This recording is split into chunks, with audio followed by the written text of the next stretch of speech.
ปากแม่ว่าเฮได้ปลาไหลทุกคนมันทำอะไรทุกคนเคยหรือเปล่าครับว่าเฮได้ปลาโคไปผ่าเผ็ดอร่อยแน่นอนครับทุกคนคือไม่อยากจะบอกทุกคนมาดูผมครับผมอยากนะครับ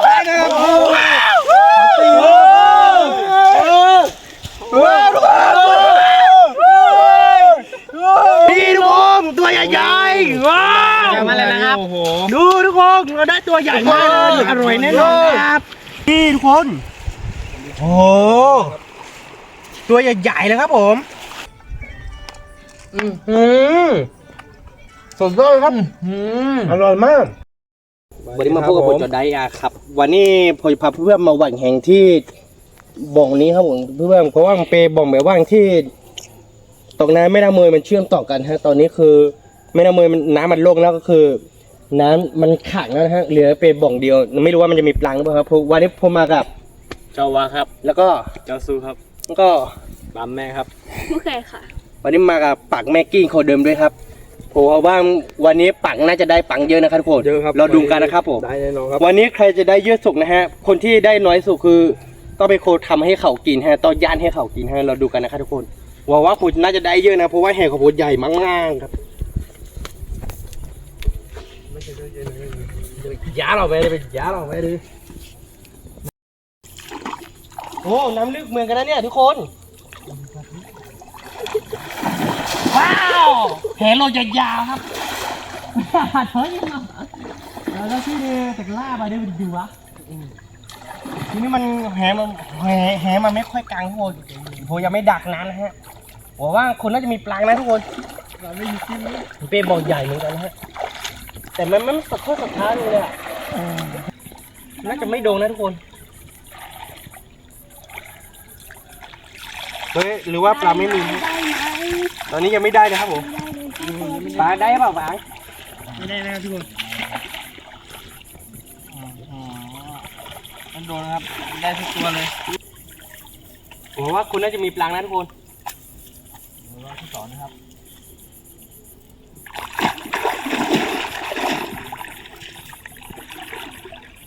อ๋อมีคนบอกว่าอยากจะให้ผมหวานแหไปตีลังกาทุกคนไม่รู้ว่าคนทำเป็นหรือเปล่านะไม่รู้ว่ามันจะโดนเศษไม้หรือเปล่านะมีเศษไม้เยอะทุกคนหวานแหไปตีลังกาแบบนี้ใช่ไหมทุกคนเราดูกันนะครับสุดยอด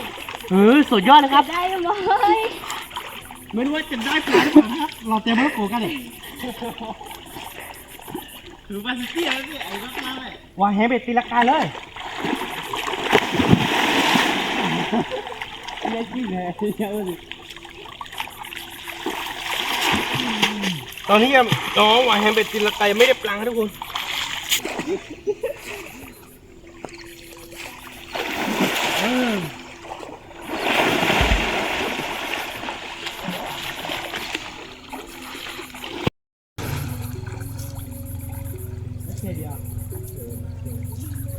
ถือที่ว่าถือที่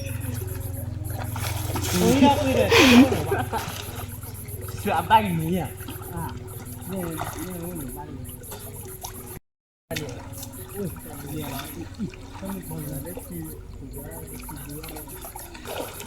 คือดูว่าด้วยถูกไหมคือดูว่าไม่ได้เลยไข่แล้วถ้าติดตัวเขาเลยไม่อยากไม่คือเราทำโอ้Para que arriba, man, banyak dia. Baik, mana ni? Baik cakap apa pun tak boleh. Kelima nak. Balik aku dah kira lah. Baju kau kau mana? Tapi tu lah cuba je. Tim dua belas baju.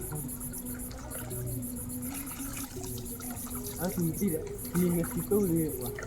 Mesti. Mau kena mo. Wah, ini apa tu tidak? Ini yang kau boleh.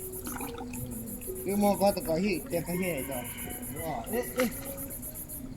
Biết rồi. Đây, chúng ta bơi ra này bơi. Tôi chụp nó nhá, ít thầm. Cái gì? Nếu mình học người ta này đi kia vào một là nhai. Mày nhai đi. Mình sẽ làm cái gì không chứ. Một cái đi bùa. Đó là. Bapaknya bu. Ya. Bahuan ya 5 fanya. Rasa ini. Oh, no lah tadi.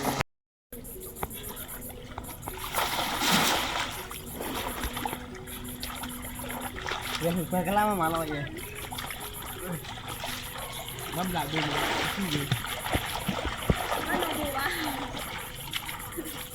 Gat ý dia. Iya ni.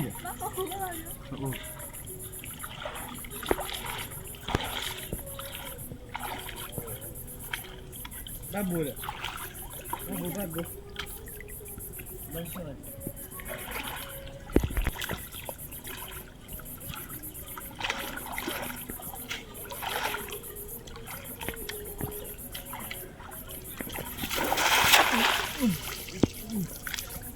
Apa? Cuba cara. Dia kau dulu.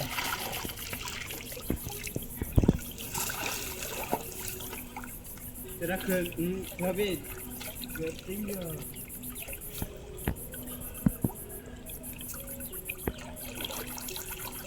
Masih pulau toh.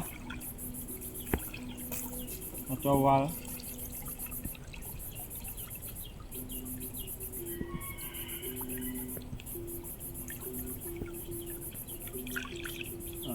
Nah, apa yang tadi?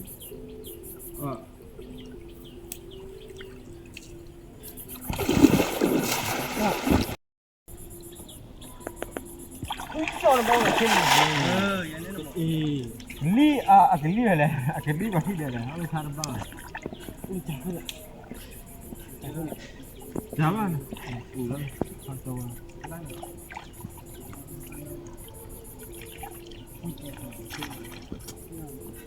Kepli ya, sorry.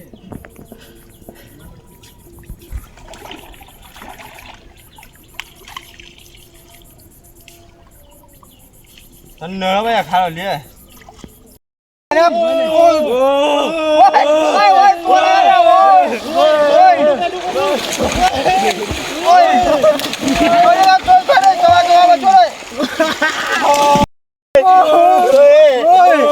นี่ปากแม่ว่าเฮได้ปลา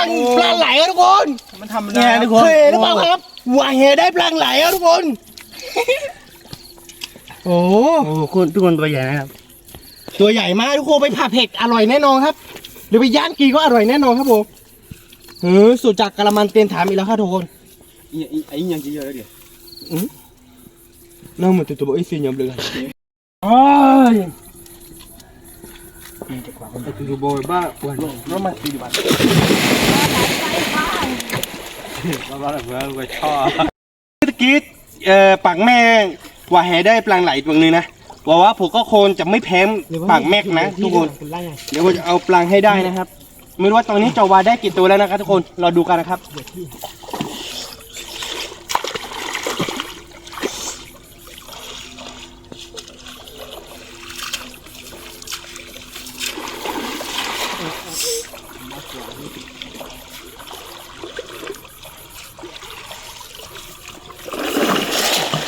อ๋อเราแซมมอลโกนี่เลยเราโดนเจอ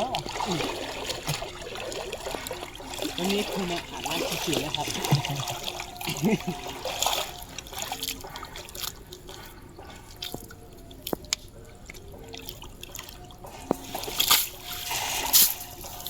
ตอนนี้ยังไม่ได้ปลาเลยทุกคนแล้วคลองลงอีกหน่อยนึงหวังว่าเขาจะได้นะฮะ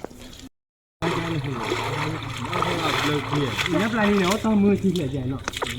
ผมก็เก็บบัตรทอนหน่อทำร้านหน่ออะไร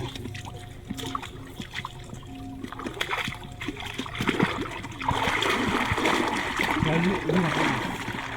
บ้าเราเหรอบ้าพร้อมดิเนี่ยแต่บ้าหัวจีนเราใหญ่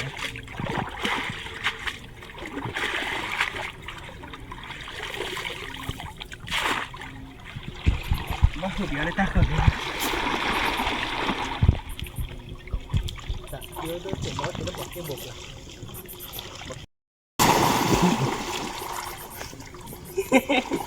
เดี๋ยวกูอยาก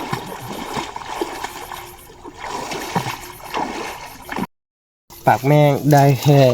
ปลาไหลตัวนึงฮะแล้วก็ผมก็ได้ปันตัวนึงนะทุกคนตัวไม่ใหญ่นะครับแล้วก็ นี่ฮะทุกคนแล้วก็เราจะตอนนี้คือตัวนี้ไม่ได้ปลางคือเราจะไปหว่านแห่งที่ข้ามรีไม่น่าเหมือนฮะไม่รู้ว่าจะได้หรือเปล่านะไปกันเลย let's go เราจะหว่านไม่น่ามือแล้วนะครับน้ำเย็นเชี่ยมเชี่ยนช่างนะครับมาดูกันว่า3 คนจะได้ปลาหรือเปล่า1 2 3เราจะล่าเราเจอเหรอมันเป็นล่าเหรอพี่แล้ววะไม่เจ๊เบอร์เนี่ยอยู่เจนนะ เจ็บเบื่อเจ็บเบื่ออยู่ว่าคุณ ไม่ก็พอวันนั้นนะครับ เนี่ย ยินเลยแม่แล้วก็ปลูกยางเลยก็อยู่แล้วว่าอยู่ดิ bác qua liều ạ tôi bảo bác qua đi ถ้าไม่แค่ยอๆนะแค่นี้ nên dù khi kề มันบ้าแค่ยอ này bác thử thả lại cho đá đi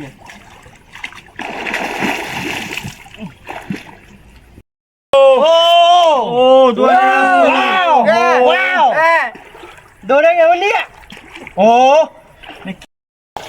เพื่อนเลยทุบเลยดิไป ทุกเลยอ่ะ โอ้เราดูของผมด้วยนะคะทุกคนว้าวตัวใหญ่แล้วทุกคน ôi sàn nhiêu nàyครับ ตี ว้าว ปลาแม่จ๋าได้ตัวใหญ่มาทุกคน2 ตัวใหญ่2 ตัวเลยนะคะ ทุกคนนี่เราดูคนอื่นนะคะว่าจะได้ตัวใหญ่ไหม ปลางกระด้งครับเราไม่ได้ครับมันติดกลิ่นไม้ฮะแล้วก็เราจะไปหวานข้าวบนกันต่อนะทุกคน let's go ทุกคน let's go วันนี้ได้กินแน่นอนครับปลาไหลนะครับปลาแม่ได้คนเดียวนะครับ ผมไม่ได้เลยแค่ผมตรงนี้น้ำเชี่ยวมากนะครับผมแล้วจะรอวางแหงดูนะครับ ไม่รู้ว่าจะได้ปลาหรือเปล่านะทุกคนโอ้โหเราดูกันว่ารอบนี้ใครจะได้นะครับ1 2 3โอ้น้ำผมนึกว่าน้ำเลยนะครับ เว้ยที่ยอดเลยเว้ยที่ยอดอ่ะ มาเจอกับเราเว้ยไม่อยู่ไป บ้าไปยังไงที่ชีวิตยากแบบบ้าไม่จ้าบ้านเขาทำใหญ่ไปอยู่แค่ยอดเดียวยันรู้หรือไม่เชื่อทำไมเราเนี่ยผม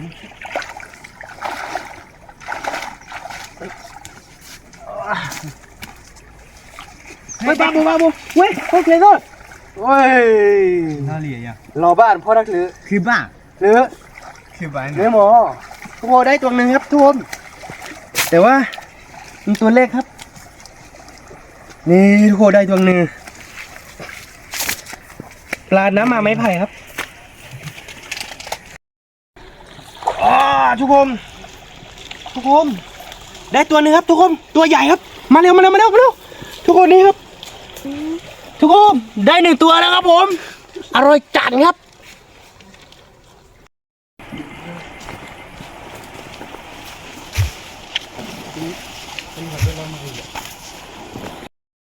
นี่ทุกคนได้ตัวหนึ่งโอ้ตัวใหญ่ไหมตัวใหญ่ตอนนี้ผมได้ตัวหนึ่งแล้วครับผม โอ้ร้านนี้นะครับ ร้านนี้ทุกคนร้านนี้นี่ทุกคน ลักกี้กินครับ นี่ทุกคนผมได้ปลาตัวใหญ่ครับปลานี้เขาขั้นตัวใหญ่นะครับทุกคนอร่อยจัดนะครับจะบอกให้ นี่เราผัดพอจ้านี่ผัดกันมาแล้วกันละไม่ใส่นี่ละกันละนี่อันนี้เราผัดพอจ้านี่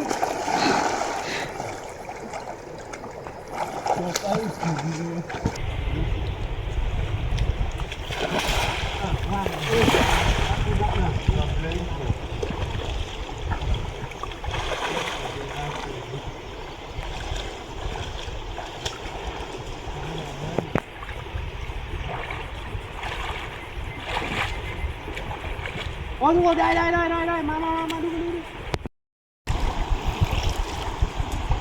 งามแน่ นี่ทุกคนตัวใหญ่ครับปลาสเวนครับ เนี่ย ปลาอะไรผมไม่รู้นะครับผมอันนี้คือผมได้1 ตัวจอพวายได้1 ตัวนะครับทุกคนตัวนี้ตัวใหญ่ครับโอ้ตอนนี้ได้ปลาเขาคับเยอะแล้วนะทุกคนมาดูกันนะครับเดี๋ยวเราจะไปทำกินกันนะครับ เราจะหามเพื่ออีกตัว2ตัวจะพอว่าได้อีกตัวหนึงครับทุกคน นี่ครับทุกคนตัวใหญ่มากเลยนะครับ บ้านนี้เนี่ยไหนดู นี่ทุกคนได้ปลาตัวนึงครับปลากระดงครับทุกคนมันไม่ได้ใหญ่มากนะ ปลาครับปลา ได้อยู่นะครับ อันนี้ก็หลายตัวแล้วนะทุกคนหลายตัวแล้วไหวซ่าหน่อยนึง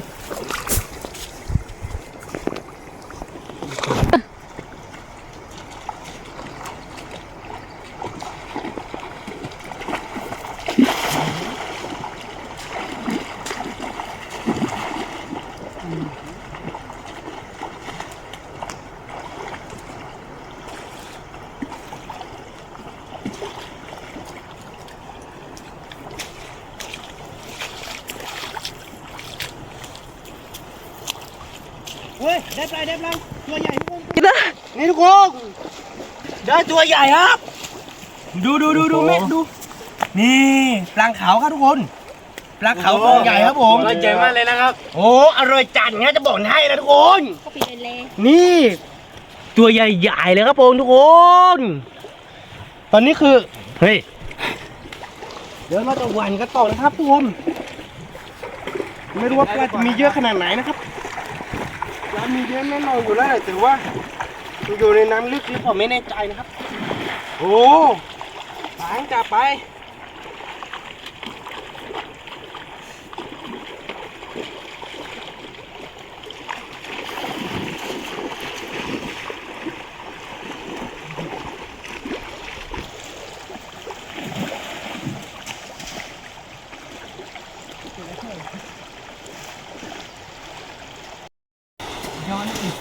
Neregarto.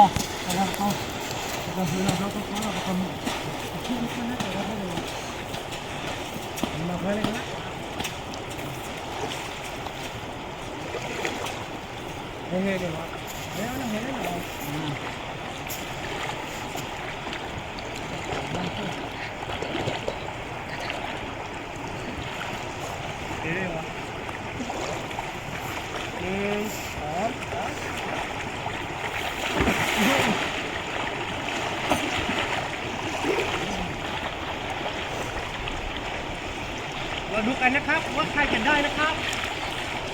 ได้คนเดียวนะครับ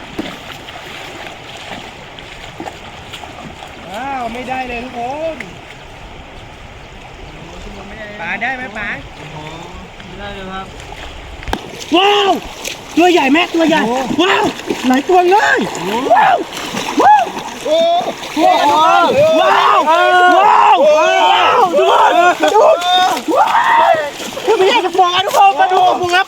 ผมใหญ่นะครับว้าวไม่อยากจะเชื่อเลยทุกคนก็จะวัดได้ครับได้เยอะแต่วัดตัวนึงก็วัดตัวใหญ่ก็จะว่าไม่มีใครดูเลยทุกคนดูหลายตัวนะครับแต่ว่าไม่มีใครเอาครับว้าวรอบนี้ขึ้นโอ้โหไม่ได้จะพูดยังไงทุกคนว้าวทุกคนนี่ดีใจครับนี่ขอโบตัวใหญ่มากเลยทุกคนขอโบรอบนี้3ตัวแล้วทุกคนดู ของจริงนะครับรอบนี้ อันนี้แพ้นะครับขอจะว่าได้หลายตัวนะแต่ว่าตัวไม่ใหญ่ไม่มีใครไปรุมเลยทุกคนโอ้นี่ทุกคนว้าวดู ตัวใหญ่นะครับนี่ทุกคนขุดตัวนะครับ นี่ทุกคนตัวใหญ่ๆว้าว มาเลยนะครับโอ้โห ดูทุกคนเราได้ตัวใหญ่มากอร่อยแน่นอนครับได้3ตัวใหญ่ๆครับผม ตัวใหญ่ 2ตัวนี้ตัวใหญ่มากทุกคนวันนี้ได้กี่ปลาแน่นอนครับทุกคนโอ้ ได้หลายตัวนะครับ นี่นะคะทุกคนเราได้ วางกับ เยอะแล้วนะคะทุกคน ทุกคน 2 ตัวใหญ่นะคะ โอ้โห ตัวใหญ่มากโอ้ยนี่ทุกคนตัวใหญ่มาก ผมไม่คิดว่าคุณจะได้นะทุกคน นี่จอดาได้นะคะ ทุกคนตัวใหญ่มาก โอเคทุกคนได้ตัวนี้แล้วนะครับ เด็กกูนะครับทุกคนดูดิกูตัวใหญ่มากเลย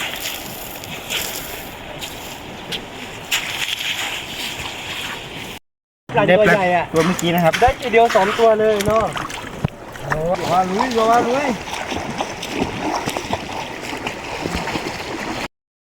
เขาบอกว่าอะไร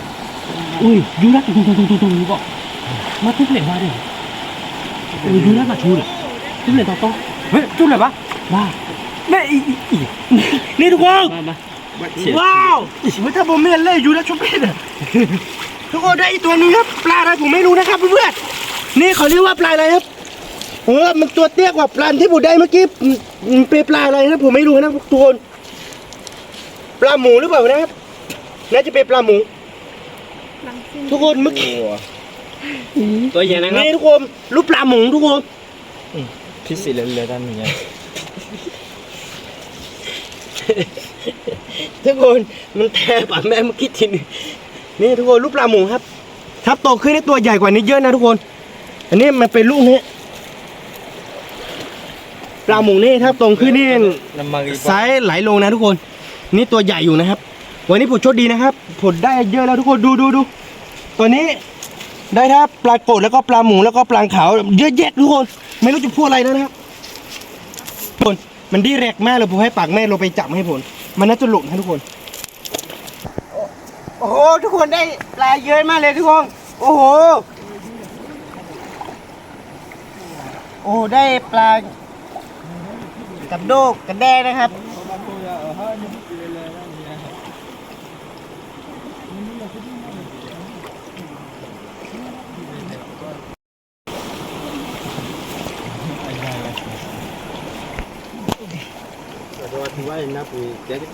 อันนี้นะคะทุกคนจอได้3ตัวนะคะ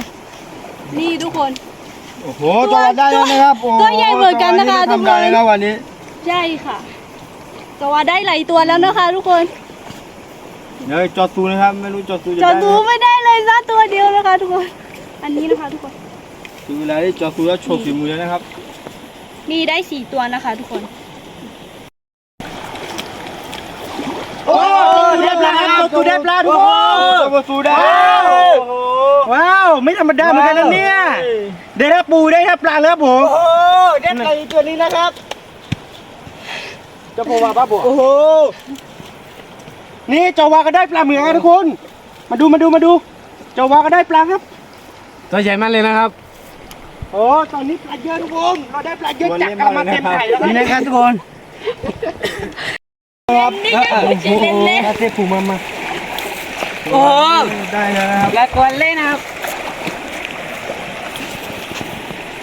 โอ้โห โอ้ย ได้แต่กลิ่นไหมครับทุกคนรอบนี้ไม่ได้ปลาครับไม่เป็นไรเอาอีกสักผมจะของรออีกสัก2-3 รอบนะทุกคนได้ไม่ได้ก็ต้องลองดูกันนะครับเนี่ยครับทุกคนแต่ก็ที่แน่ๆก็คือวันนี้ได้กี่ปลาอยู่แล้วนะทุกคนได้กี่ปลาเยอะครับ หลายตัวเลยครับ ผมอยากกลับบ้าน อย่าไปเลี้ยไฟนี่ทุกคนมันจะลองแบกน้ำลึกๆหน่อยนะครับไม่รู้ว่าจะได้ปลาหรือเปล่านะฮะได้ไหมไม่ได้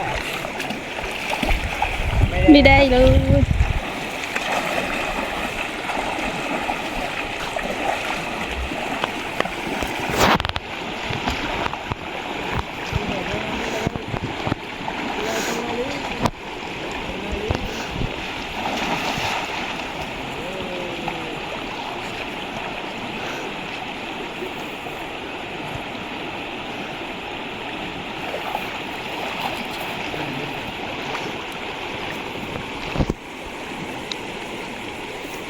น้ำลึกก็ไม่โด่งอ่ะทุกคนพอลอย2 รอบนะฮะลอย2 ทีก็พอแล้วทุกคนถ้าไม่ได้ก็คือเราจะไปทำกินฮะได้ปลาเยอะแล้วครับผมได้แค่ปลาเยอะแล้วก็ปลาใหญ่ครับเหลือเนี่ยปุ๊อ้าวไม่ได้สังเกตดูเมื่อกี้มันโดนตัวนี้ทุกคนไม่รู้ว่ามันหลุดไปหรือยังผมก็ไม่ได้สังเกตดูนะบ้านเราเจอหรือยังปุ๊เนี่ยถ้าคอโพดตกไปแล้วทุกคนไม่ได้สังเกตดูเมื่อกี้เห็นแค่แวบเดียวฮะไม่เป็นไรเอาใหม่ครับเจ็บมือครับทุกคนจะเป็นมันนะเจ็บ เนี่ยนี่ โอ้โหได้ปลาตัวใหญ่นะครับนี่ทุกคนมันจะลอยทีนึงนะฮะใบหญ้าคอร์โบนอ่ะมันเดี๋ยวเว้ยเป็นละครเดี๋ยวบ้าอะไรเชื่อเรา อ๋อไว้นะเจดีย์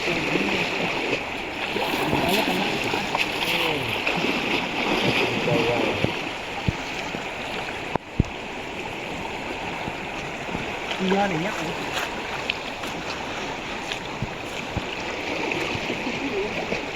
ตัวว่ามือมารู้ที่ไหนป่วยๆเนี่ยว่าโอ้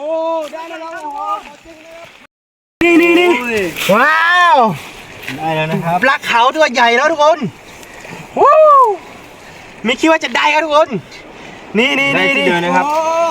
เจ็บแผลตัวใหญ่ทุกคน นี่นะครับทุกคนโอ้ใหญ่มากเลยทุกคนปลาขี้หมูครับทุกคนจะว่าได้ปลาขี้หมูตัวหนึ่งครับ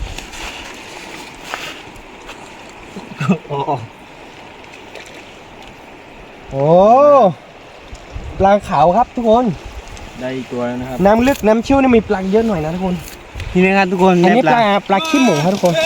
แมวนะครับทุกคน จับพวาได้ปลาตัวใหญ่ทุกคนตัวใหญ่มากเลยนะครับ จับปูได้ตัวใหญ่เหมือนกันทุกคนปลาขาวแต่ว่าไม่ได้ใหญ่เหมือนกับของผมนะของผมใหญ่กว่าใช่ไหมครับป๋าเม็ด ใช่ครับจอดานนี้ใหญ่กว่านะครับแต่โอ้คนที่ได้ใหญ่สุดนี่ในวันนี้จอดานนี้ได้ใหญ่สุด รอบนี้เราได้รักษาโคเลยทุกคนแต่ว่าเจ้าได้นี่ปลาขี้หมูนี่ตัวใหญ่นะครับ ปล่อยนะครับ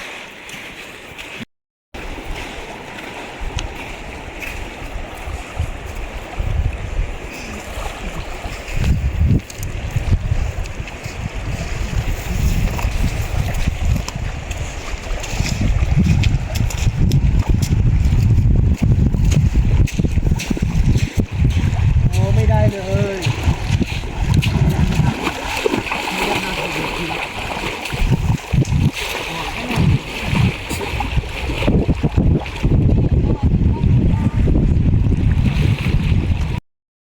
ครั้งสุดท้ายเราจะได้ปลาหรือเปล่านะครับว้าโอ้ผมก็ได้ตัวหนึ่งนะทุกคน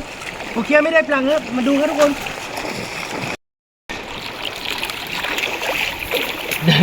ยัดโบเดี๋ยวจะขึ้นมา ดูเลยนะลีลา ได้อยู่ตัวหนึ่งนะทุกคนปลาขาวเหมือนกันฮะ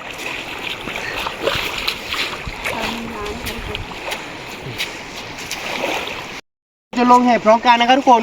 ครั้งสุดท้ายของเราวันนี้ครับแล้วก็เราจะไปทำกินกันนะครับผมเร็วโลครับสุดท้ายทุกคนครับสุดท้าย แค่สุดแท้นะครับ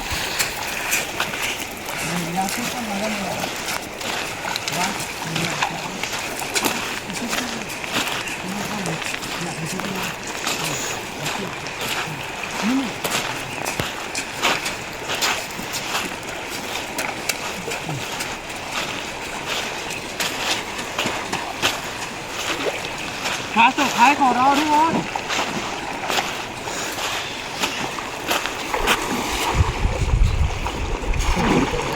น้ำเชี่ยวค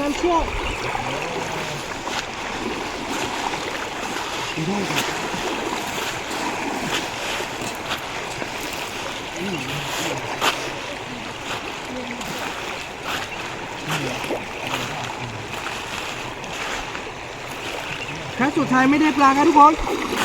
ครั้งสุดท้ายของผมไม่ได้ปลาครับเราดูก่อนจะว่าเจ้าตัวจะได้ปลาหรือเปล่าของเราไม่ได้ปลานะทุกคนของผมไม่ได้ครับ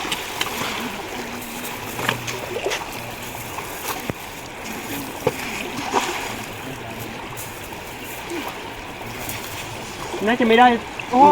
เจ็บแผลตัวหนึ่งทุกคน อ๋อจะวาดได้ครับทุกคนครั้งสุดท้ายจะวาดได้ครับ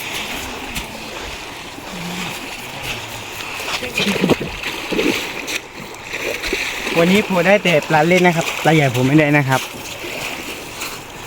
นี่ทุกคนมันดูผลงานของเราวันนี้ครับเราได้ปลาค่อนข้างเยอะนะฮะทุกคนแล้วก็เราจะไปทำกินกันนะไม่รู้ว่าตรงนี้คืนเรายังไม่รู้นะว่าจะไปทำกินอะไรยังไงนะครับทุกคนมาดูกันนะครับปลาของเราเยอะจากกระมังเต็มถังครับทุกคนมาดูกันนะครับนี่ทุกคนโอ้ตัวใหญ่ๆเลยครับผมตัวใหญ่ๆเลยครับผมตัวใหญ่ๆเลยครับผมตัวใหญ่ๆเลยครับผม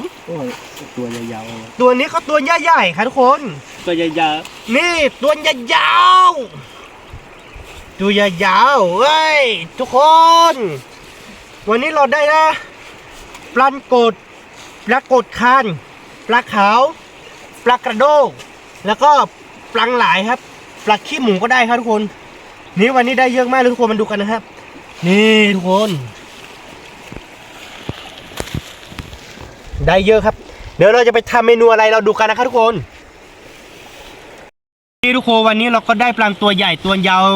เยอะแยะเลยครับผมใหญ่นี่ทุกคนตัวใหญ่ไอตัวนี้ปากเมฆได้ครับผมปากเมฆได้ตัวใหญ่ครับผมก็ได้ตัวใหญ่ครับทุกคนนี่ตัวใหญ่ๆนะครับผมตัวยาวๆครับรอดูกันว่าเราจะไปทำเมนูอะไรตอนนี้เรายังไม่รู้เลยว่าจะทำเมนูอะไรครับทุกคนนี่ครับทุกคนตอนนี้คือเราจะล้างปลาแล้วเอาขี้ออกนะครับทุกคนตอนนี้เราได้ปลาเยอะนะครับนี่ครับทุกคนปลาตัวใหญ่ๆเลยนะครับมันมากครับผมทุกคนแล้วก็ขอล้างก่อนนะครับแล้วเราจะทำกินครับผมเจนกันครับทุกคนเราตามพริกแกงเสร็จแล้วครับผมมีทั้งพริกสดพริกแห้งนะครับผมหน้าตาน่ากินมากนะครับทุกคนแล้วก็เราก็ตอนนี้จุดไฟติดแล้วเราจะต้มกันนะครับอร่อยแน่นอนครับทุกคนมันแกงกันนะครับผมหอมมากทุกคนอร่อยแน่นอนครับขนาดยังไม่สุกนะครับทุกคนจะถามว่ามุกแขไปไหนตอนนี้คือมุกแขไม่ว่างครับทุกคนมุกแขไปเลี้ยงควายครับคือตอนนี้เราก็อยู่กัน4คนโจบานโจตูแล้วก็จอปั่นแม่กันผมนะครับตอนนี้คือเราทำกับข้าวกันนะครับอร่อยแน่นอนทุกคนนี่ทุกคนปลาของเรามาสุกแล้วครับเราจะย่งโรยแล้วกินข้าวกันครับผมทุกคนอร่อยแน่นอนครับวันนี้ครับผมดูกันนะครับว้าวมาเลยครับผมตะว่างไม่ต้องเกรงใจไปดูแต่การจ้าคือลาพวกเราเนาะไปดูวี่นี้ไปดูนี่ทุกคนมากินข้าวกันเลยครับผมอร่อยแน่นอนครับสดแล้วนะครับนี่ทุกคนปลากดคันฮะเนื้อปลากดคันเน้นๆนะครับผมตักกันเลยครับผมไม่ต้องเกรงใจครับเรือไปดูโอ้โหอร่อยแน่ๆทุกคนพริกสดกีเบเมนครับผมรอกินพร้อมๆกันนะครับผมทุกคนเดี๋ยวจะกินแบบคันใหญ่ๆนะครับนี่ทุกคนผมจะลองชิมก่อนนะครับสุดยอดครับอร่อยมากปลาแม่ลองเคยดูอร่อยขนาดไหนอร่อยมากครับสุดยอดครับว่าเป็นยังไงสุดยอดเลยทุกคนอร่อยทุกคนโอ้ทุกคนปลากดคักนี่เนื้อหวานมากเลยครับทุกคนอร่อยมาก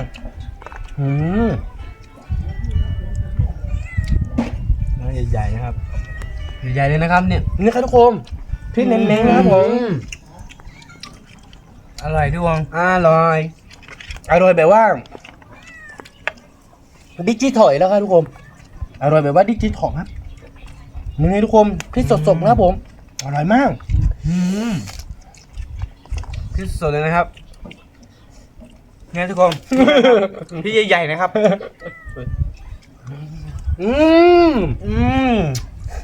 อร่อยทุกคนบอกเลยพี่ก้าก็อร่อยพี่จะพอวันนี่ทุกคนปลาใบไม้น้ำมันนะครับ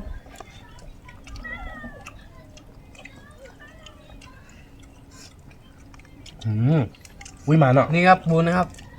กินเป็นตัวเลย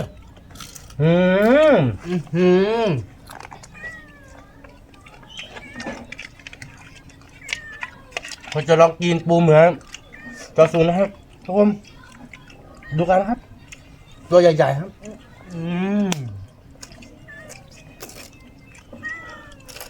รอครับดูนะครับไข่ใหญ่ๆนะครับอร่อยมากมาแล้วครับมากินด้วยกันสิครับทุกคนมาแล้วครับเพื่อนๆอร่อยแล้วครับ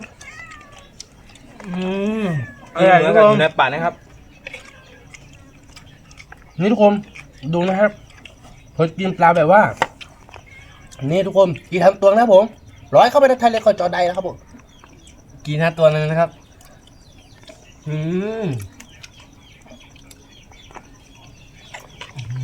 อร่อยทุกคนถ้าใครอยากมากินก็มากินกับผมนะครับทุกคนมากินด้วยกันนะครับอร่อยมากอร่อยจริงๆครับพี่เป็นแม่งแล้วทุกคน ที่เป็นเม่งนะครับ ตอนนี้เราแยกเข้านะครับยังแยกยังไม่ได้นะครับ นี่ครับที่ใหญ่ๆนะครับ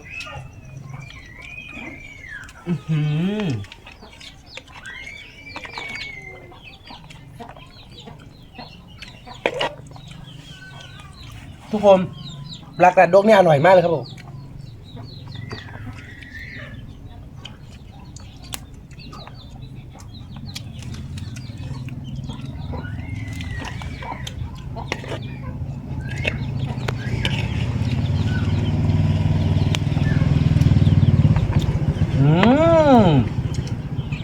ใหญ่มาก กระทัดตัวเลยนะครับ นี่ใหญ่มากทุกคนอร่อยมาก เนื้อหวานมากเลยทุกคน นี่นะครับทุกคนไข่ใหญ่ๆนะครับ นี่นะครับทุกคน นี่ครับตัวใหญ่นะครับตัวนี้ โอ้ว้าวของผมก็ตัวไม่ใหญ่เท่าไหร่นะทุกคนร้อยเข้าไปในทะเลคอนจอไดแล้ว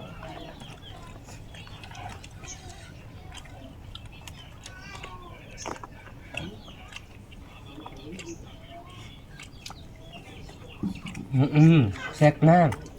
เผ็ดมากทุกคนเผ็ดมากอร่อยมาก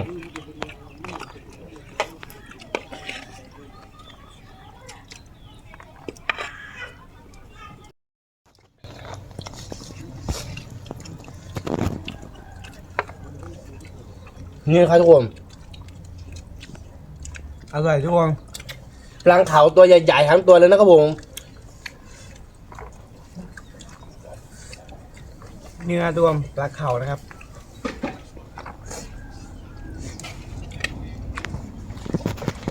นี่นะครับปลาน้ำมันนะครับ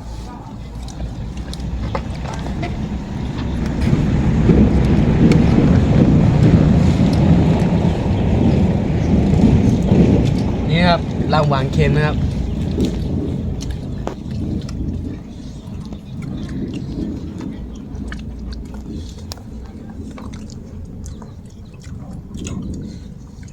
นี่ครับผม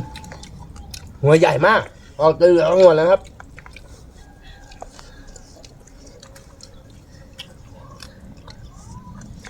สุดยอดสุดยอด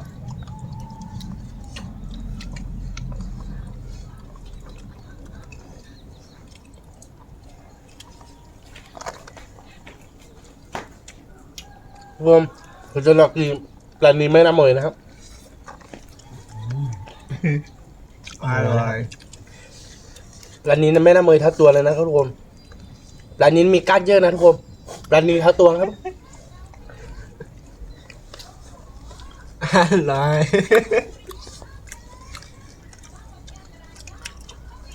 หมดเลย ทุ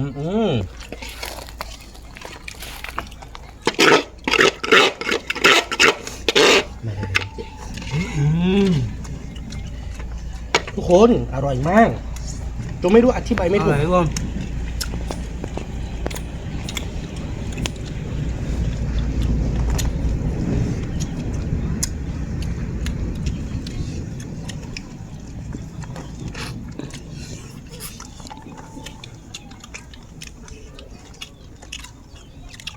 ปลาขี้หมูครับ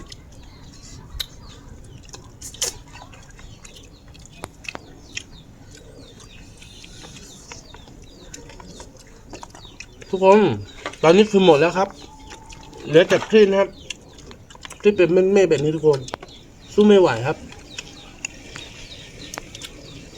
ตัวนี้ก็กินอร่อยมากแล้วก็แซ่บมากตัวนี้ก็คือกินข้าวหมดแล้วทุกคน อร่อย อร่อยทุกคนสำหรับที่นี่ก็คงไม่มีอะไรมากครับถ้าชอบใจที่ของเราก็อย่าลืมกดไลค์กดติดตามช่องของเรานะครับและที่สำคัญอย่าลืมกดกระดิ่งเพื่อไม่พลาดคลิปใหม่ๆครับผมเจอกันคลิปวิดีโอหน้าครับผมสวัสดีครับ